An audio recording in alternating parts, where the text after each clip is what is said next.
మీరు కానీ ఈ జ్యూస్ తాగుంటే నాకు కామెంట్స్లో పెట్టండి ఎలా అనిపించిందో. ఎందుకంటే ఇది మంచి anti inflammatory properties. Early morning కానీ కట్లోని ఇది తాగితే డే స్టార్ట్ దీంతో స్టార్ట్ చేస్తే చాలా బాగుంటుంది.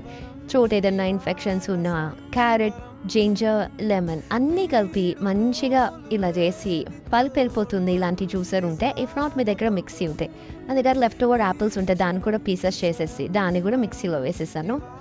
సో బేసిక్ ఏమైందంటే ఏబీసీ జ్యూస్ అంటారు. వితౌట్ బీట్రూట్, నాకు బీట్రూట్ ఎక్కువ నచ్చదు కాబట్టి యాపిల్స్ యాడ్ ఆన్ చేసేసి మంచి జ్యూస్ అయితే ఎక్స్ట్రాక్ట్ చేశాను. ఎర్లీ మార్నింగ్ ఇది తాగడం వల్ల ఎంత హాయిగా ఉంటుందో. మీకు ఎలా అనిపిస్తుందో చెప్పండి. స్కిన్కి, ఐస్కి, లైక్ బాడీ మొత్తానికి చాలా బాగా అనిపిస్తుంది. రోజు కాకపోయినా ఆల్టర్నేట్ డేస్ తాగినా మనకు మంచిదే. సో మొత్తం మిక్స్ చేసేసి హ్యాపీగా మంచి గ్లాస్ పెట్టేసి వేసి డే స్టార్ట్తోనే ఇలా స్టార్ట్ చేస్తాను నేను. మీ డే ఎలా స్టార్ట్ చేస్తారో నాకు కామెంట్స్లో పెట్టండి. మీకు కానీ నా వీడియోస్ కానీ నచ్చితే లైక్, షేర్ అండ్ సబ్స్క్రైబ్.